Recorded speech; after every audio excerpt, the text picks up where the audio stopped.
It's strange because you're looking at it, you can't quite turn away, no matter how disgusted. You can't quite believe what you're seeing. I'm not about to deny anybody's pain upon seeing these images, because of course they're disturbing. Certainly, it's difficult to face things that are ugly in our history. But denial is worse.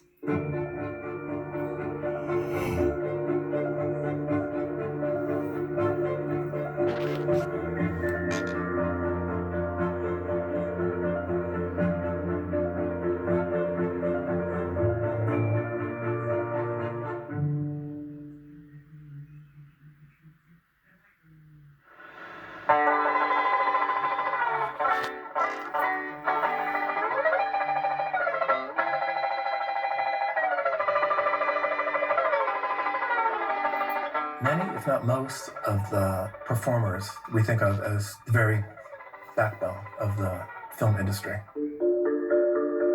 performed in blackface or approximate to a... I mean, you can see Bing Crosby in Holiday Inn. You can see Fred Astaire in Swing Time. There are all sorts. I mean, even poor little Shirley Temple. Who told you to put that black on? In just about every case, putting on the blackface becomes this way that white characters get to actually show their emotional selves. Characters bond, they get in touch with their feelings, and that's a fascinating dimension of what Black representation is doing there. You know, some people think that Hollywood created these stereotypes. Hollywood did not create them. Well, Hollywood has been a huge mechanism for perpetuating these kinds of performative traditions that date back to blackface minstrelsy. We can't say conclusively how it got started or when, but we do know a pivotal time.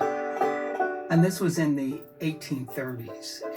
There was an entertainer, Thomas Rice, who did a song called Jump Jim Crow, in which he was doing a caricature of what he said was an authentic performance by a black stableman. He had seen this guy who worked around the horses. and who did this dance, and he watched him and in essence sort of lifted it and then went in blackface, performed it very successfully, and it begins to spread, and eventually we get the minstrel troops. Minstrelsy was the primary mechanism for white people to see anything related to black culture. And what the minstrel shows were doing was to take any fear a white audience may have had about African Americans, to take that fear out of it. That these childlike figures, they can't hurt you.